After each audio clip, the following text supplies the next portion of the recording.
Aleluia! Aplauda mais forte ainda ao Senhor. Aleluia! Quantos estão felizes nessa noite com Jesus? Glória a Deus. Se coloca de pé. Vamos adorar mais um pouco esse nosso Senhor Jesus. Aleluia. O tema da palavra nessa noite é Ele virá. E Ele vai voltar, amém? Quantos creem que Ele voltará? Aleluia. Eu ouvi um relato de um amigo, de um homem que estava em Israel esses dias. Ele falou que lá em vários lugares há uma plaquinha com a foto do rabino e algumas palavras. E aí alguém traduziu as palavras e lá está escrito: em breve o Messias virá. Eles estão esperando a primeira vinda do Messias, mas nós sabemos que é a volta de Jesus. Aleluia. Tudo está se cumprindo e está chegando o tempo. Aleluia, adore a Ele. Aleluia. Louvado é o nome de Jesus. Aplauda mais forte. Aplauda bem forte esse nosso Deus. Há uma presença gloriosa dele aqui nessa noite. Aleluia. Oh, aleluia. Aleluia. Ele está aqui nessa noite para receber a minha e a sua adoração. Nós somos criados, queridos, com esse propósito. O propósito de adorar a Ele. Aleluia. Aleluia. Ele tem os seus anjos ao seu dispor, à sua disposição, mas Ele escolheu a mim e a ti. Aleluia. Porque Ele colocou algo dentro de nós, algo chamado,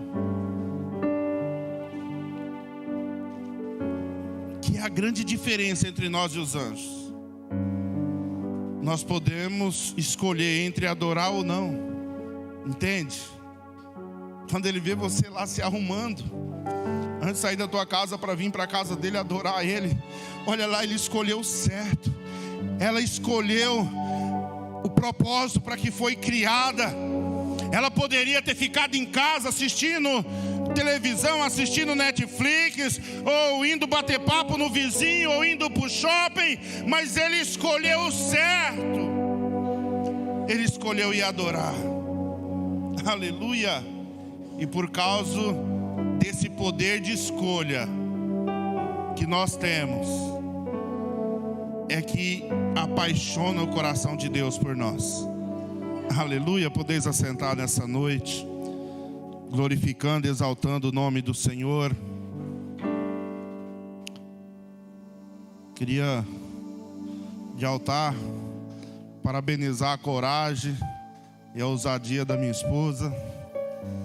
Irmãos, eu sei o quanto para ela não foi fácil estar aqui nessa noite. Desde o dia que o bispo falou dessa escala, eu vejo gente lá em casa apavorada, sabe? Hoje vinha no carro estralando os dedos, eu falei: quieta com isso aí, vai quebrar os dedos. Mas foi uma grande bênção. É só fazer isso umas 2, 3 vezes ao mês que daqui a pouco tá tranquilo. Tá na liberdade, ô bispo. Então pronto. Aleluia. Deus tem uma palavra aos nossos corações hoje. E o tema da palavra é: Ele voltará. Aleluia. Nós sabemos que tudo que antes da vinda de Jesus, pelo menos 5 profetas escreveram a respeito da vinda dele. Além de Moisés, Davi. Então, Deus vinha revelando a vinda de Jesus há muito tempo atrás. Há mais de 1000 anos da sua vinda. Isaías foi um profeta que profetizou 700 anos antes. Isaías está bem depois de Moisés. E Moisés também profetizou a vinda de Jesus. Aleluia. Mas se nós pegarmos Isaías 61, diz assim, olha só, Isaías profetizando e dizendo: eis que o Espírito de Yahvé, o soberano, está sobre mim, porque o Senhor me ungiu para anunciar as boas novas aos pobres, enviou-me para cuidar dos que estão com o coração quebrantado, proclamar liberdade aos cativos e libertação do mundo das trevas aos prisioneiros da escuridão, para anunciar a todos o ano aceitável do Senhor e o dia da vingança do nosso Deus, para consolar todos os que andam tristes e dar a todos que estão de luto e amargurado em Sião uma linda coroa em vez de cinza, óleo de júbilo em vez de pranto, e um manto festivo de louvor em lugar de um espírito abatido. Eles serão chamados carvalho de justiça, plantação do Senhor para manifestação do esplendor da sua glória.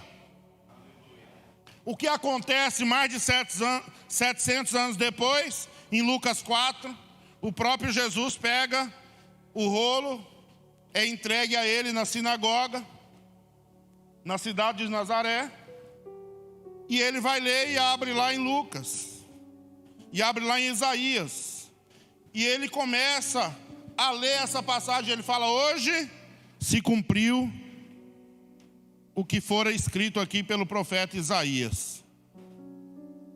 E aí nós já sabemos o que acontece. Jesus é enxotado daquele lugar. Depois eles resolvem querer matar Jesus, porque ele falou uma verdade sobre si mesmo. Se nós for mais adiante, Isaías 53, ele é profundo. Ele fala: quem deu crédito à nossa pregação e a quem foi revelado o braço forte do Senhor, porque foi subindo como renovo, perante ele como raiz de uma terra seca, não tinha aparência nem formosura. Olhámo-lo, mas nenhuma beleza havia que nos agradasse.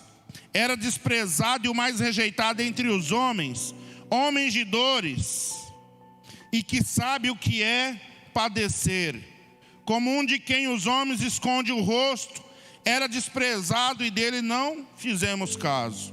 Certamente ele tomou sobre si nossas enfermidades, e as nossas dores levou sobre si. E nós o reputávamos por aflito, ferido de Deus e oprimido. Mas ele foi transpassado pelas nossas transgressões e moído pelas nossas iniquidades. O castigo que nos traz a paz estava sobre ele, e pelas suas pisaduras fomos sarados. Todos nós andávamos desgarrados como ovelha, cada um se desviava pelo caminho, mas o Senhor fez cair sobre ele a iniquidade de todos nós. Ele foi oprimido e humilhado, mas não abriu a boca. Como cordeiro foi levado ao matadouro, e como ovelha muda perante seus tosquiadores, ele não abriu a boca. Por juízo o opressor foi arrebatado, e da sua linhagem quem dele cogitou? Portanto foi cortado da terra dos viventes por causa das transgressões do meu povo, foi ele ferido. Designaram-lhe a sepultura com os perversos, mas com o rico esteve na sua morte, posto que nunca fez injustiça, nem dolo algum se achou em sua boca. Todavia ao Senhor agradou moê-lo, fazendo-o enfermar, quando der ele a sua alma como oferta pelo pecado, verá a sua posteridade e prolongará os seus dias. A vontade do Senhor prosperará nas suas mãos. Ele verá o fruto do penoso trabalho de sua alma e ficará satisfeito.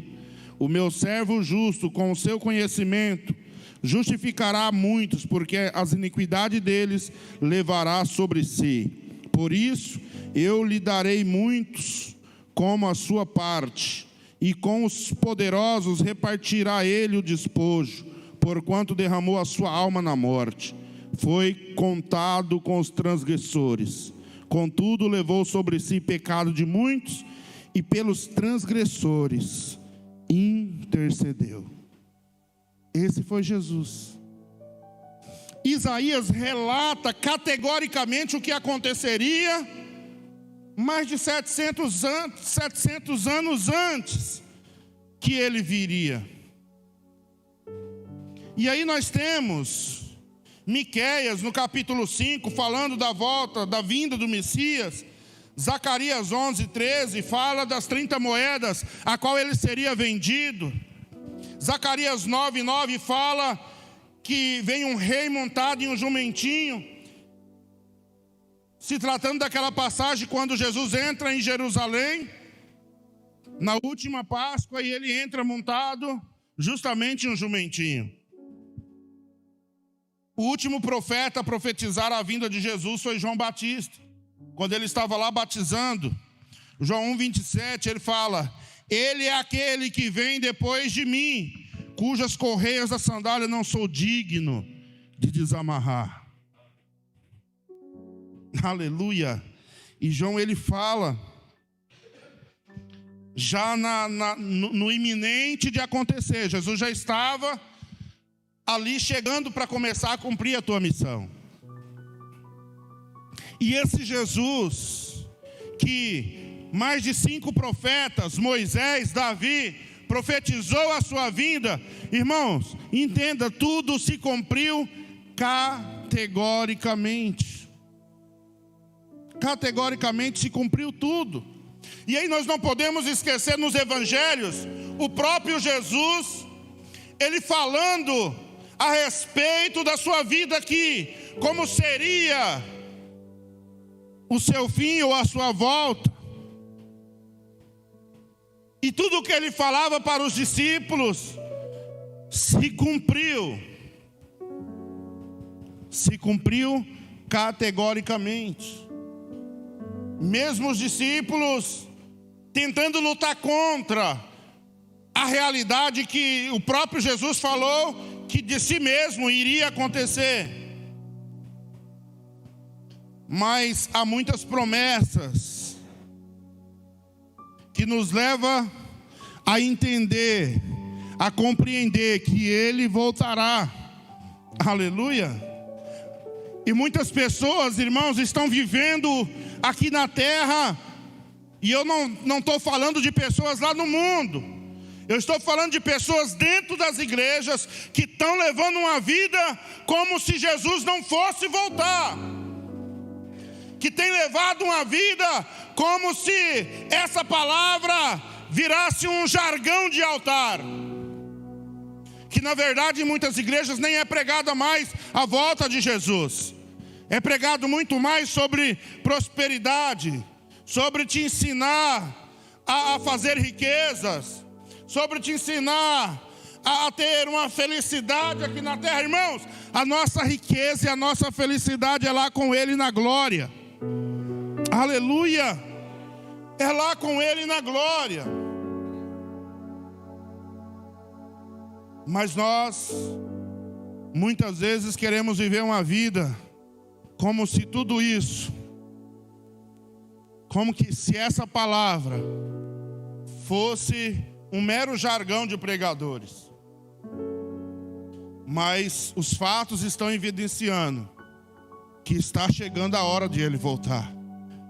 Um dia eu fui questionado, eu ainda era um adolescente, indo para a juventude, e alguém falou para mim assim: ei, você vai crer mesmo nisso? Que Jesus está voltando, que Ele voltará? E meu pai, desde criança, ouve isso e nunca aconteceu.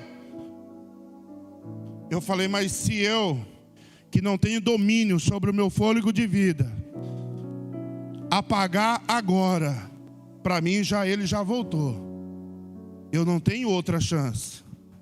Então eu preciso viver cada dia como se fosse o último dia aqui na terra. Porque muitas pessoas, elas não querem ter o entendimento que pessoas novas, crianças, jovens, adolescentes, idosos, morrem. E o que será de nós se nós partirmos aqui sem Jesus? Sem uma aliança polida com Ele?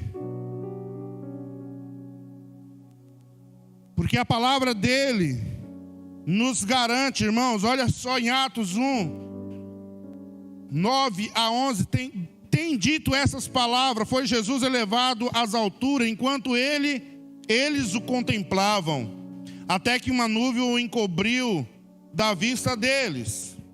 E aconteceu que, estando eles com os olhos fixos no céu, enquanto ele subia, surgiram junto deles 2 homens vestidos de branco, que lhes comunicaram: homens galileus, por que estáis contemplando as alturas? Esse Jesus que dentre vós foi elevado ao céu, retornará do mesmo modo como o viste subir. Aleluia! Em algumas passagens fala que 2 anjos estavam ali. 1 Tessalonicenses 4 diz: pois, dada a ordem com a voz de arcanjo e o ressoar da trombeta de Deus, o próprio Senhor descerá dos céus, e os mortos em Cristo ressuscitarão primeiro. Está entendendo por que nós precisamos estarmos com a nossa vida alinhada, ajustada nele? Porque, irmãos, nós não somos como os animais que morreu, acabou, não. Nós vamos estar aguardando a volta de Jesus. A palavra garante que os mortos ressuscitarão primeiro. E olha só, logo em seguida, nós, os que estivermos vivos sobre a terra, seremos arrebatados com Ele nas nuvens, para o encontro com o Senhor nos ares. E assim estaremos com Cristo para sempre.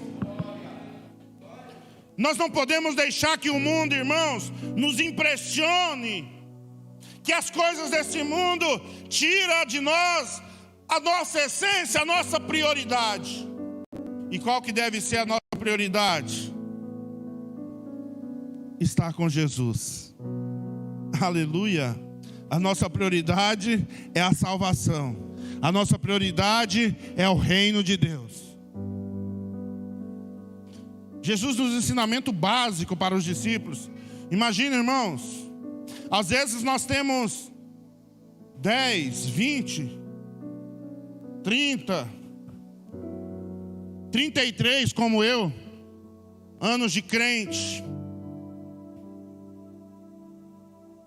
mas está tudo dando errado na nossa vida. Mas o que está acontecendo? Está tudo dando errado. Aí você vai lá em Mateus, Sermão da Montanha, começa lá no Mateus capítulo 5, e ali é os ensinamentos básicos de Jesus. Quando chega lá no 6, começa a falar de prioridades, começa a falar de reino. E ele lá no 6,33 ele fala: buscai em primeiro lugar o reino de Deus e a sua justiça, e as demais coisas vos serão acrescentadas.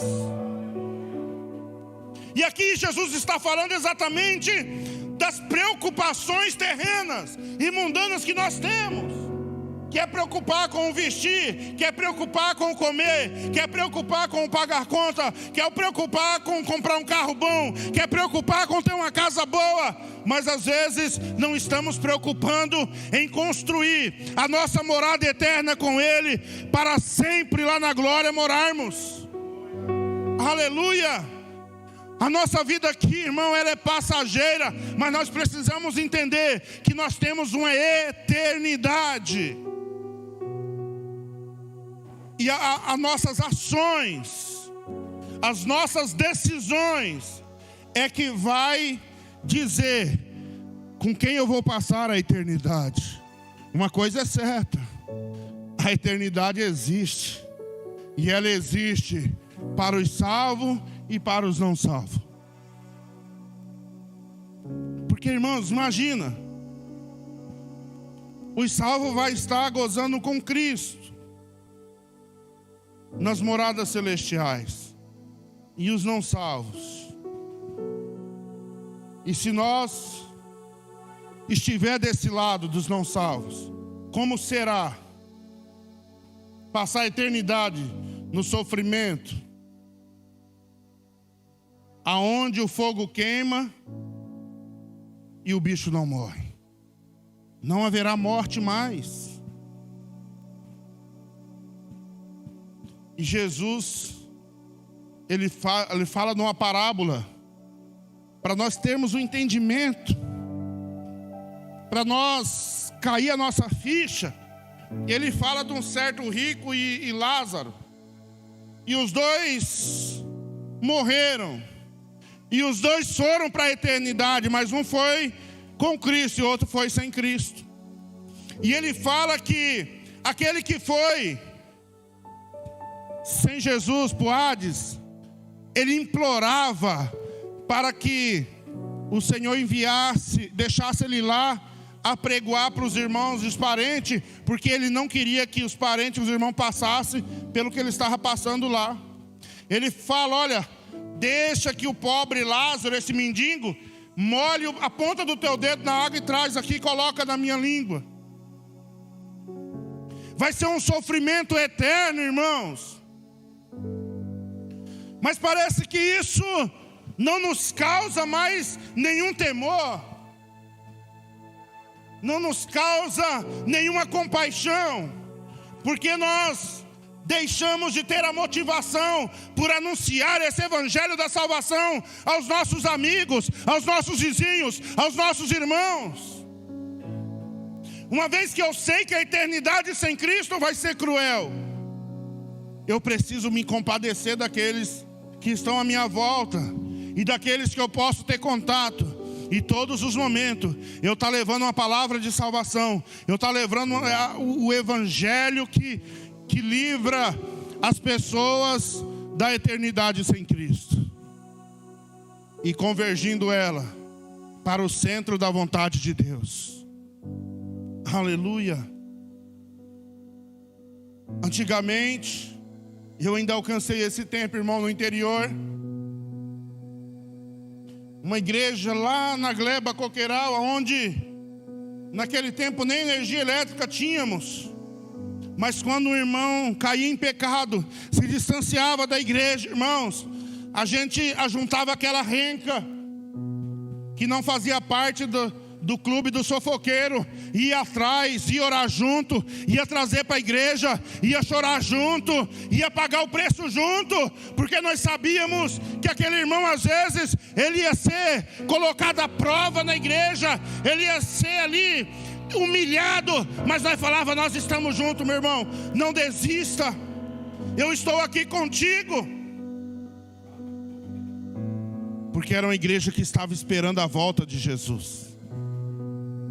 Mas hoje nós vivemos um tempo onde a igreja espera os benefícios de Jesus.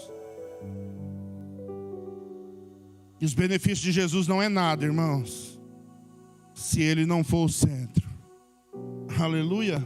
Nós precisamos ter o entendimento de Moisés em Êxodo 33.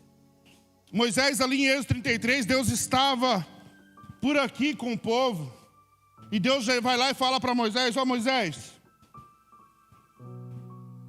eu queria dar fim nesse povo, eu ia matar todo mundo, ia fazer de você uma nova geração para herdar a terra prometida, e você não quis agora? Faz assim, Moisés, você vai com o povo, eu vou mandar um anjo adiante de ti, Moisés, vocês vão adentrar na terra prometida, e eu vou garantir que vocês vão expulsar todos os seus inimigos. Só que eu, Moisés, não vou no meio de vós, porque é povo de dura cerviz. Eu não vou, sabe por quê? Senão eu vou matar vocês pelo caminho. Olha só, irmãos, que bela oportunidade Moisés estava com ela nas mãos. Deus garantiu todos os benefícios. da promessa. A promessa ia se cumprir. Os benefícios estavam garantidos com a presença de um anjo que ia dar a ele todas as vitórias que ele precisasse. Deus tinha sugerido até mesmo matar todo mundo e fazer dele uma nação específica para herdar essa terra, aonde ele poderia ser o rei. Olha com benefícios Deus colocou assim, ó, na frente de Moisés. E Moisés, ele falou: não me faça arredar daqui se a tua presença não for comigo. Moisés sabia que o benefício da presença, irmãos, ele é muito maior, ele é muito melhor do que os benefícios de simplesmente conquistar aquilo que estava prometido. Porque Moisés, ele estava já acostumado a se relacionar com Deus. Ele estava acostumado com uma intimidade com o Criador. E quando nós nos acostumamos com essa intimidade, irmãos, nenhum benefício terreno importa mais. O que importa é estar com Ele. Aleluia. Nós temos que voltar à essência desse primeiro amor, de nos importar a estar com Ele, de nos importar a ter intimidade com Ele. Os benefícios são meros benefícios. Mas hoje nós corremos tantos atrás do vento. A igreja do Senhor corre tanto atrás do vento, que hoje, se eu pedir para levantar a mão aqui, quantos que estão estudando ou querem estudar, eu não vou falar nem para ser missionário, que é mais doído. Vou falar para ser pastor de uma igreja. Ninguém quer, bispo. Hoje ninguém mais quer. Hoje está todo mundo querendo os benefícios. E sabe por que ninguém mais quer? E eu falei para intercessão. Falei, vamos buscar os dons espirituais? Vamos. Vocês estão convictos disso? Estamos. Então tá. Se Deus começar a te usar, daqui a pouco Ele vai te tirar do seu trabalho.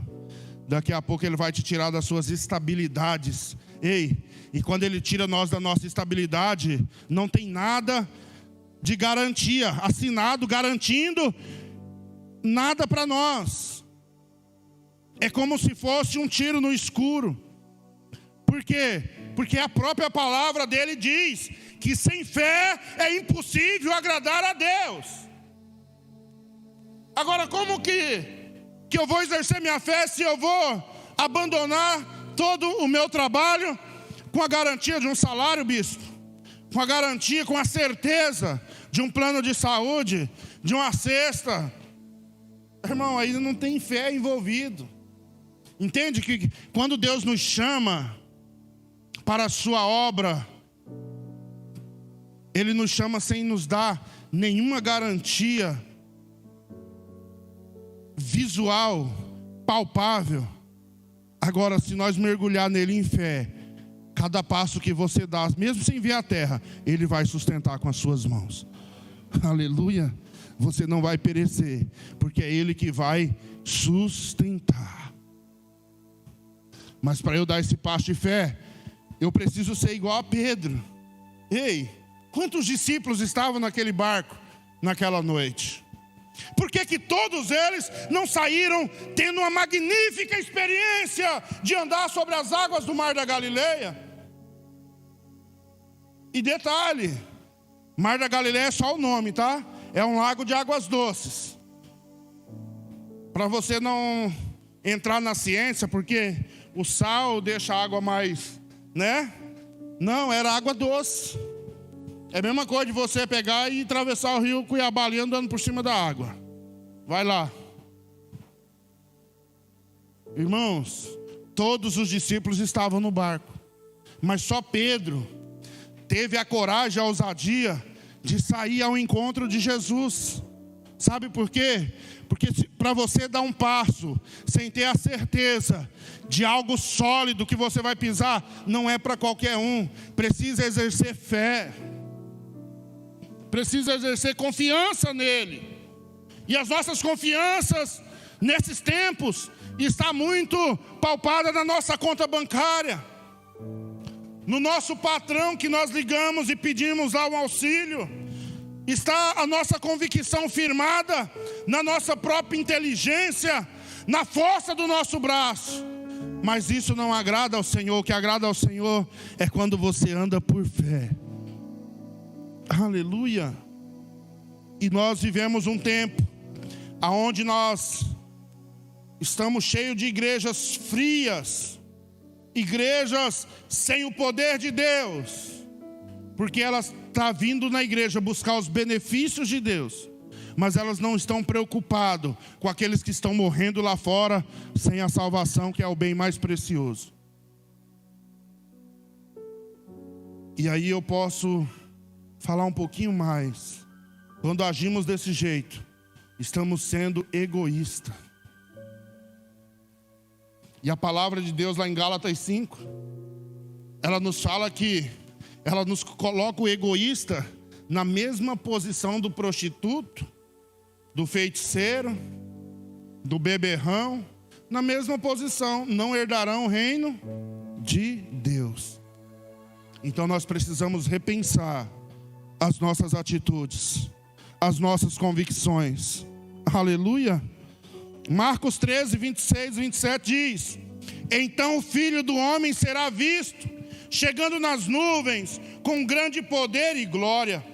Ele enviará os seus anjos e reunirá os seus eleitos dos quatro ventos das extremidades da terra até os confins do céu.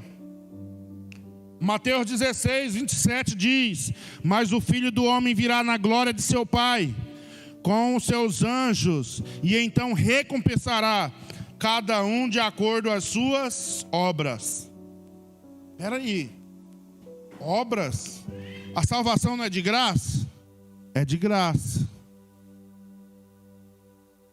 Mas e como que vai recompensar segundo as obras? Aí nós estamos falando de reino. Sabe por quê? Sabe por que Jesus não pregou salvação? Porque Ele é a salvação. Ele veio pregar sobre reino, porque Ele quer que nós reinemos com Ele. Ele veio para nos instruir, para que nós venhamos reinar com Ele. Aleluia. E aí por isso que entra aqui a questão das obras. Mateus 24, 42 diz: por isso vigiai, porquanto não sabeis em que dia virá o vosso Senhor. Contudo, entendei isso: se o proprietário de uma casa soubesse a que hora viria o ladrão, se colocaria em sentinela e não permitiria que a sua residência fosse violada. Porquanto ficai igualmente vós alerta, pois o Filho do Homem virá no momento em que menos esperais. Aleluia. Enquanto aqueles que estavam lá debochando de João Batista, ao louco, e Jesus já estava ali, já se preparando para anunciar a sua missão. Enquanto muitos estavam lá desprezando Noé, porque não tinha chuva sobre a terra, Gilmar, Noé estava lá crendo e começou a cair chuva do céu.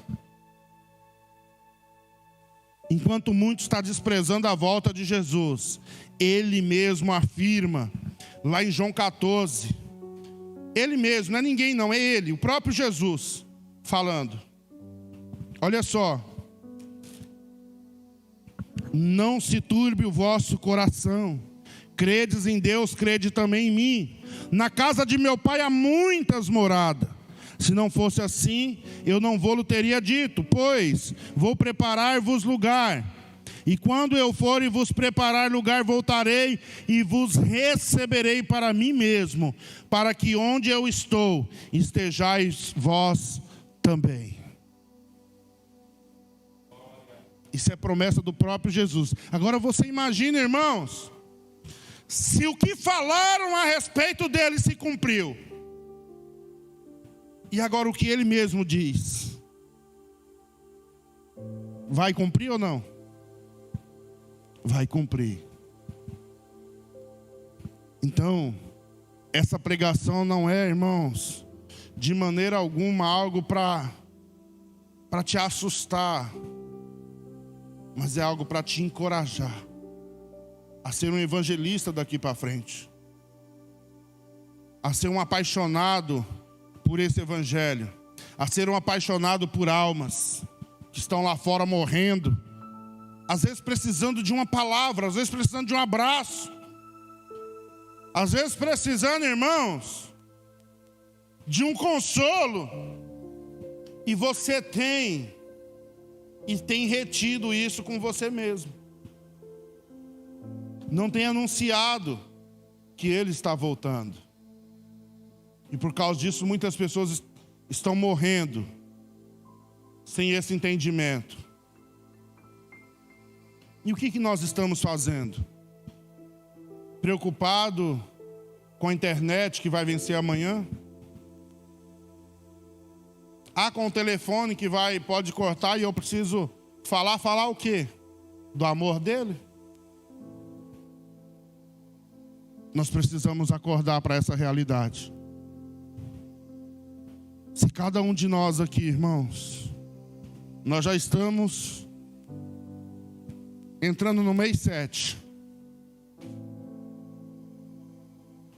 Quantas pessoas não crentes você já abordou esse ano e falou desse amor para elas? Quantas pessoas você já convidou, que é mais fácil, para vir na igreja? Não estou falando de crente de outra igreja, irmão, de salvo. Estou falando de pessoas que precisam de Jesus.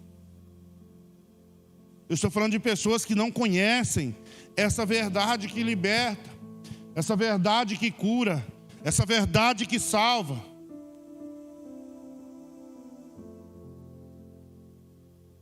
E aí essa pergunta, irmão, é uma pergunta que precisa ecoar em nossos corações.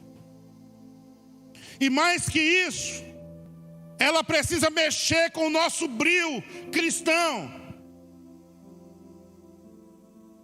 E mostrar para nós mesmos quem nós somos, o que estamos fazendo pelo reino de Deus.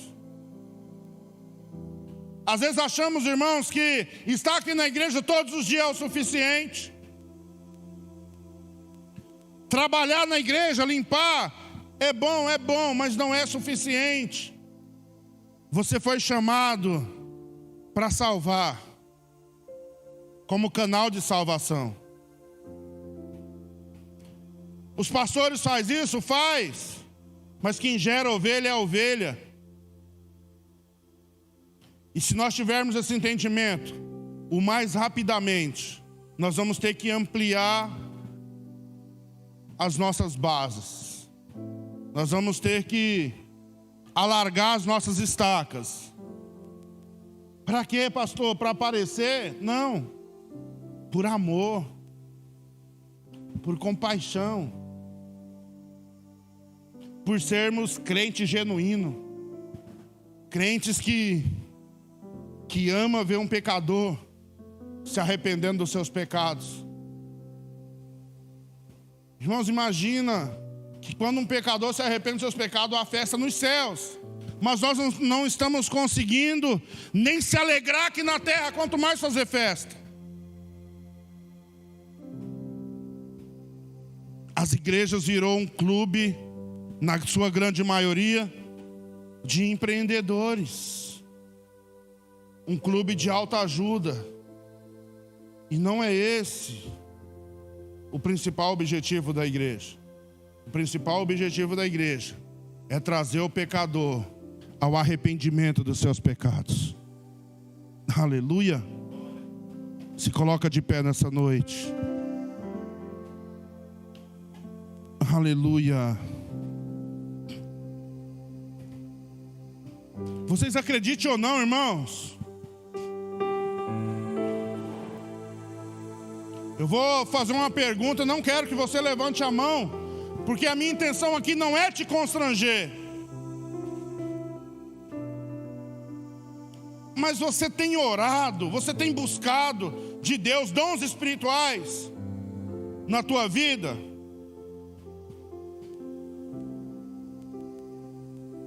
Não tem, a maioria não tem.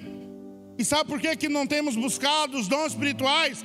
Porque os dons espirituais são ferramentas de Deus para nos auxiliar no ministério de Deus, para alcançar os perdidos, mas nós não estamos com essa motivação no coração.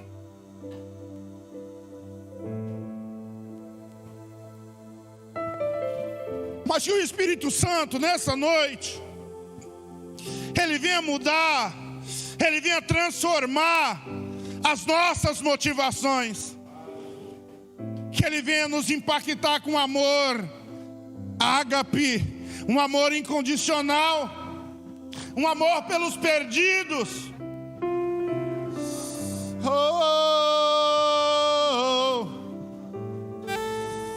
Que nessa noite, Senhor, o Senhor encontre corações aqui no Teu povo e venha promover transformações, Pai.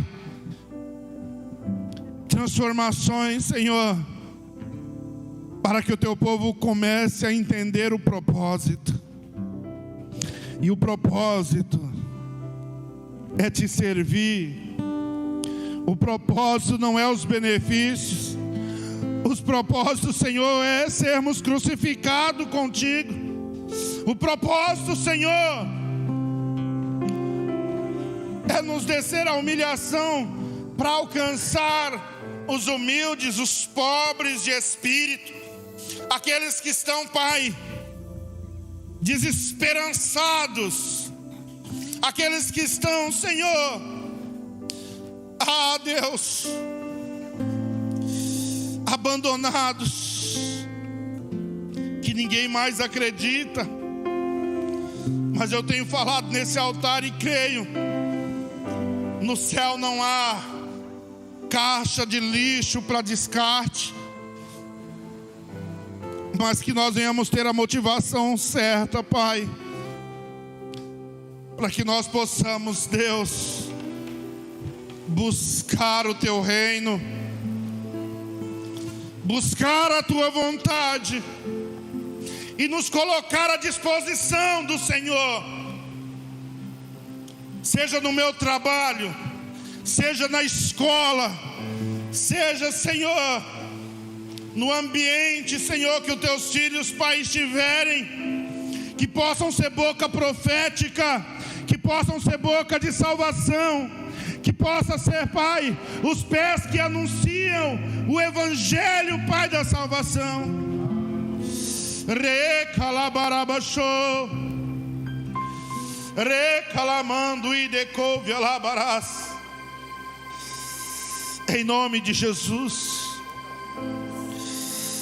muda, Senhor, a nossa motivação, Pai. Transforma-nos, ó Deus, em verdadeiros evangelistas. Levanta evangelistas nesse lugar, Senhor. Levanta evangelista nesse lugar, Senhor, porque nós queremos, Pai, essa cidade rendida aos Teus pés. Nós não aceitamos o domínio das trevas sobre Várzea Grande. Nós não aceitamos domínios das trevas, Senhor, sobre essa cidade, ó Deus.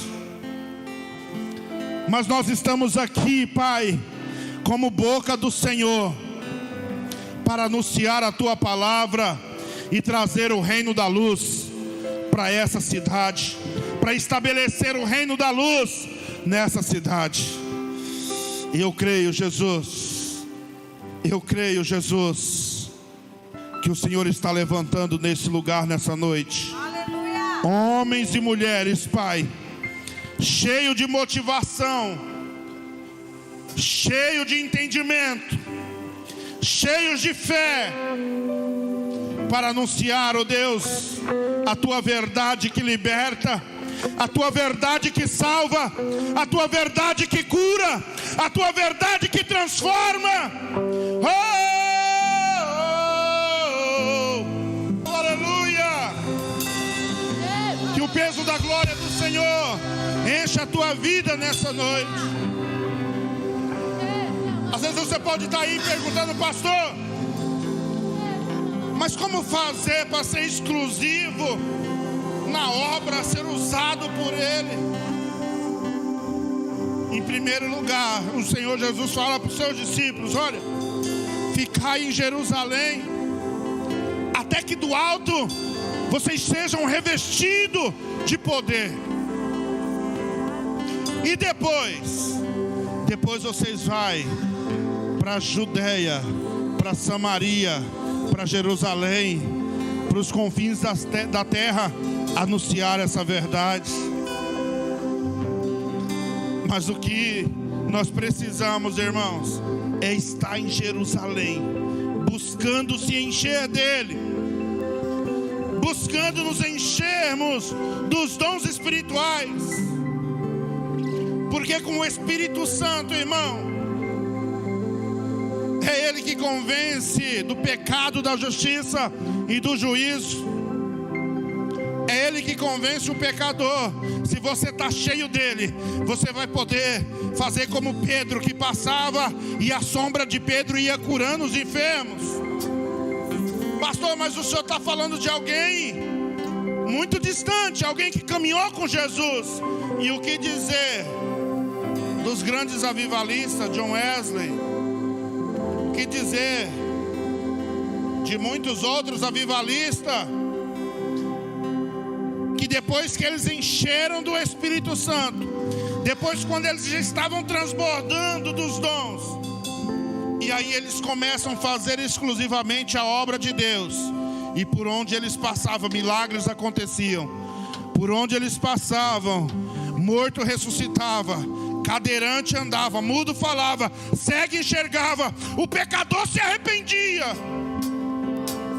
Mas porque primeiro eles foram cheios, aleluia. Se enche dele, se encha do poder dele. Ei, diga não às vozes que quer te tirar, aleluia, desse objetivo, desse propósito. Diga não às vozes que traz para você as vozes do benefício do Evangelho, e começa a falar: não, eu quero viver o centro da vontade de Deus para a minha vida. E aí você vai ser relevante, aí você vai ser diferente, que faz a diferença. Aleluia, aleluia.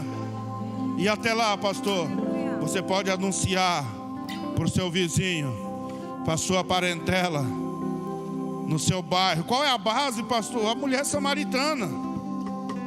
Por que ela não precisou primeiro ser cheia do Espírito Santo? Porque ali ela estava falando com quem ela conhecia.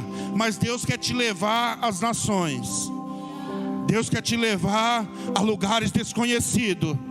Aleluia. E você tem atrasado o tempo de Deus na tua vida. Oh, Ramando e Decouve Alabarás. Só que o seu tempo está curtinho assim, ó. Está curtinho assim. Quando você pensar que tem todo o tempo, você vai se arrepender profundamente por não ter dado um passo hoje. Aleluia. Porque essa palavra aqui é uma palavra que veio exclusiva a alguns aqui nessa noite. Aleluia. E a palavra de Deus, ela vem para trazer um alerta para mim e para você. Aleluia. Nos colocamos na posição. Eu sei o que Deus tem para comigo e o que Ele quer de mim, e você também sabe. Às vezes fazemos de conta que não sabemos. Às vezes até queremos enganar a Deus, como eu tentei. Só deu errado, irmãos.